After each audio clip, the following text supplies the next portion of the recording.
amigos. Somos estudiantes de la Escuela Superior Politécnica de Chimborazo, de la Facultad de Ciencias, Escuela de Física y Matemática, y vamos a hablar sobre mecanismos de regulación de la expresión genética.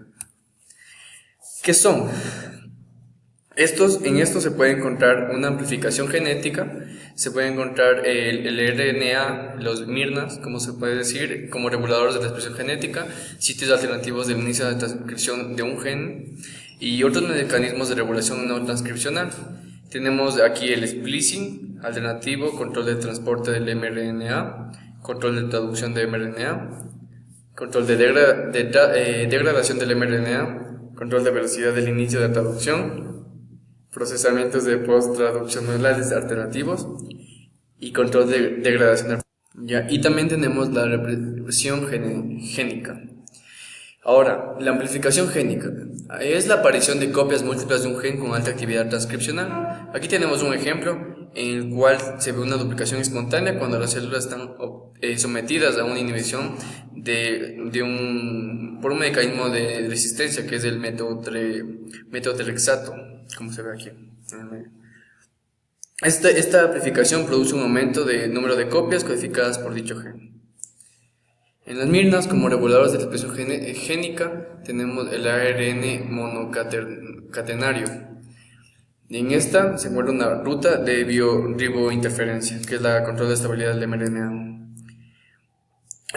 Como que vamos a ver, el dsRNA es degradado, reconocido como foráneo con las endonucleasas y es degradado de importancia de la región 3 UTR del mRNA, aquí.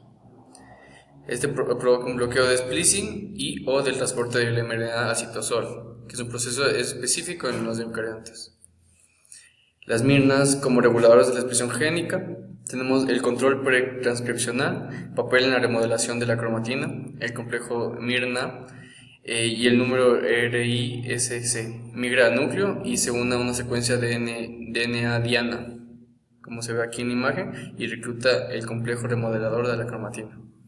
Las miRNAs pueden activar o reprimir la expresión génica, estimulando la metilación o la desmetilación de histonas o DNA.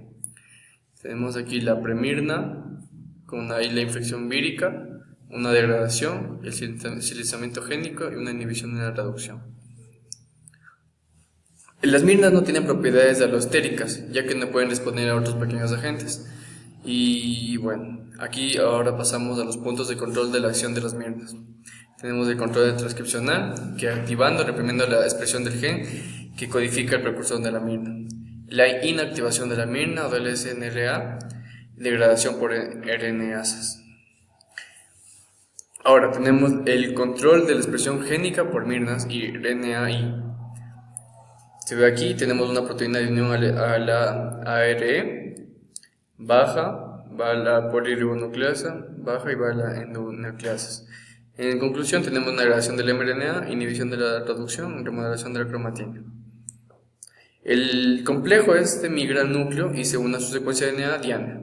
Recluta el complejo remodelador de cromatina y bueno, ya tenemos una metilación, desmetilación de histonas o DNA, una acetilación o desacetilización de histonas.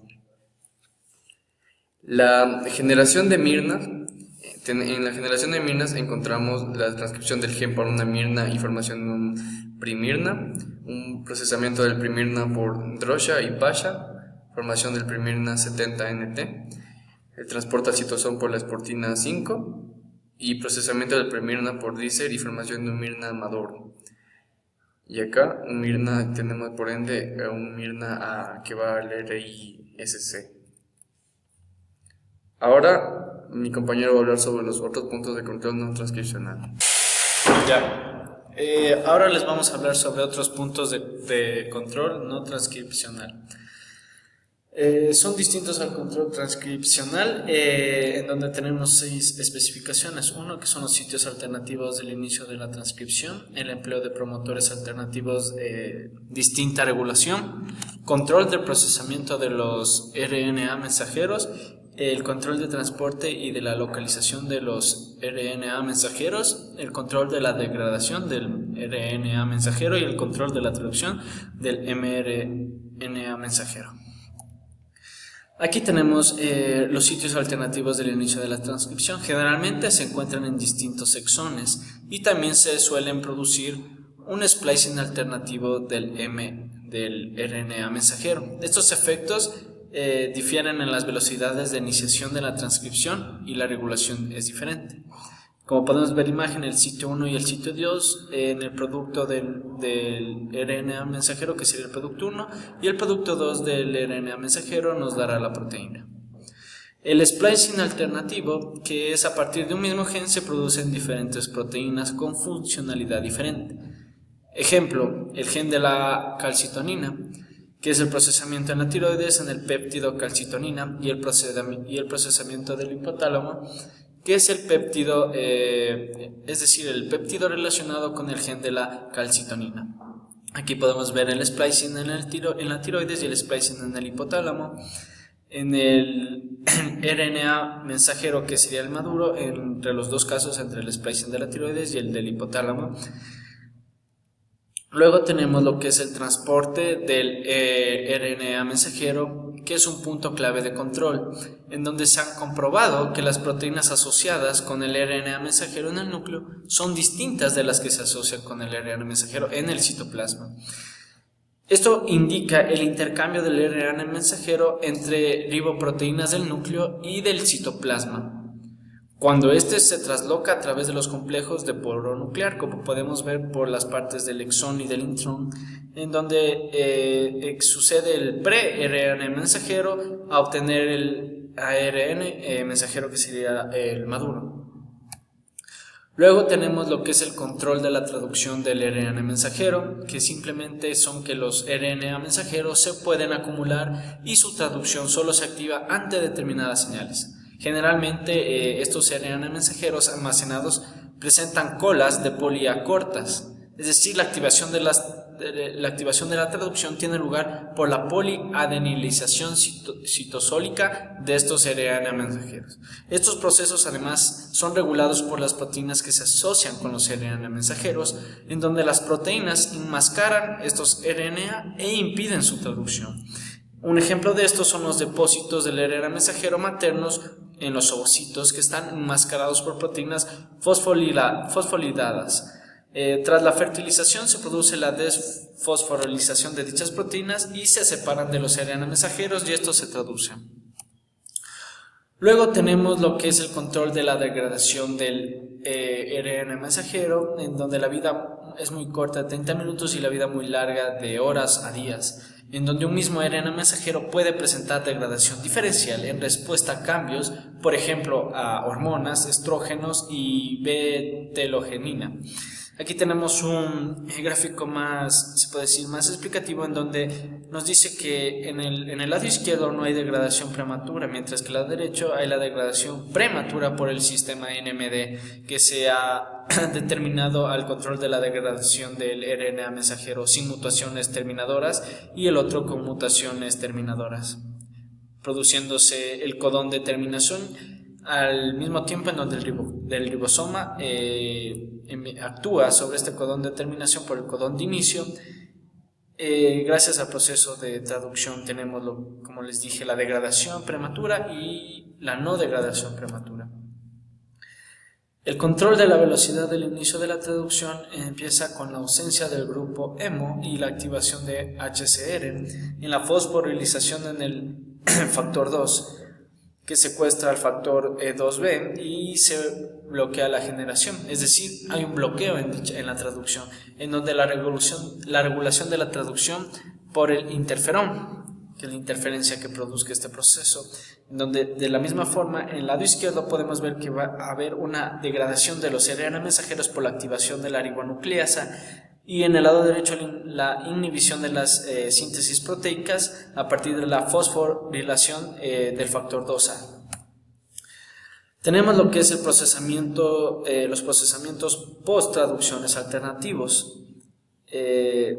Estudiado anteriormente en la parte de modificaciones post-traduccionales de las proteínas y qué importancia tienen, que una misma proteína puede sufrir distintos procesamientos post-traduccionales de manera que se obtiene productos con funcionalidad diferente. En el caso de muchos precursores de neurolépticos y neurohormonas, Estos son procesados por diferentes proteasas en función del tipo celular, obteniéndose diferentes productos finales. Y por último tenemos un gráfico donde nos explica el procesamiento posttraduccionales alternativos, en donde se procesará de manera diferencial en distintos tejidos, dando lugar a diversos péptidos con funcionalidad distinta entre sí. De aquí va a hablar mi compañera, que les va a hablar sobre el control de la degradación de la proteína. Aquí tenemos el control de la degradación de la proteína. Como vimos anteriormente en la parte del procesamiento posttraduccional, los aminoácidos terminales determinan la unión de la ubiquitina. Por ejemplo, aquí tenemos los alfa estabilizadores que tienen una vida media mayor a 20 horas. Por ejemplo, la metionina, la glicina, la alanina, la serina, la valina. Aquí tenemos los alfa desestabilizadores, que tienen una vida media menor a las 20 horas. Como por ejemplo tenemos la prolina, la leucina y los aminoácidos que podemos observar acá abajo. Aquí tenemos un esquema donde nos representa la represión génica. Tenemos el RNA por el iniciador, es decir, el promotor. Este símbolo aquí está señalado el sitio de unión de represores. Ahora vamos a ver los que son los mecanismos de represión génica. El primer mecanismo es donde se impide la unión de TF activadores al DNA. Tenemos nuestro activador, el represor unido al DNA, donde inhibe su propia transcripción. Esto es lo que ocurre en el primer mecanismo de represión génica, se inhibe la propia transcripción. En el segundo mecanismo tenemos la unión de TF represores, donde lo que ocurre es la inhibición de la transcripción de un gen. Pusimos un ejemplo, donde nos dice que la globulina infetal está reprimida en adultos por la unión de NFE que impide la interacción de CP1. Tenemos la gráfica de la proteína GAL80. Como podemos ver, tenemos el represor, el iniciador y el promotor que están unidos al ADN, donde se produce la inhibición de la transcripción del gen. El tercer mecanismo es la formación de heterodímeros, activador número represor, donde el monómero represor secuestra a otro TF. Lo que ocurre aquí es que impide su interacción con otro TF distinto y la formación de un heterodímero activador. En el cuarto mecanismo tenemos la unión de TF a silenciadores. Los silenciadores trabajan de forma opuesta a los enhances, que son la potenciador, es la región corta del ADN que se une a las proteínas, se llama potenciador. Y aquí ocurre lo mismo, se inhibe la transcripción génica en el potenciador. En el quinto mecanismo tenemos genes policombo, donde ocurre el silenciamiento de genes que ya están inactivados, importancia durante el desarrollo. Nuestro sexto mecanismo es acerca de los represores, que contrarrestan la acción de los activadores. Presentan un dominio de unión al DNA y un dominio represor. Se unen cerca del enhancer. El enhancer es el potenciador, es la parte donde el DNA se une a las proteínas, interaccionando con el activador y bloqueando su acción. Llegamos a nuestras conclusiones finales. La expresión génica. Podemos concluir que la regulación en la expresión génica en organismos procariotas es más sencilla que en organismos eucariotas. La regulación en procariotas está regulada por diferentes operones y dependiendo del medio estos van a funcionar. También que en organismos eucariotas este proceso de regulación de la expresión génica es más complejo, ya que actúan diferentes proteínas para la regulación, así también como hormonas.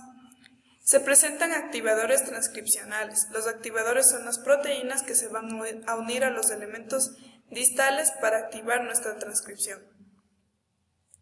También existen otros potenciadores que amplifican la transcripción del promotor incluso más de 1000 veces y esta es la fuente de regulación más potente. También tenemos que la regulación génica comprende todos aquellos procesos que afectan la acción de un gen a nivel de traducción o transcripción, regulando sus productos funcionales. Y finalmente, Sabemos que el control transcripcional es aquel que determina la frecuencia y velocidad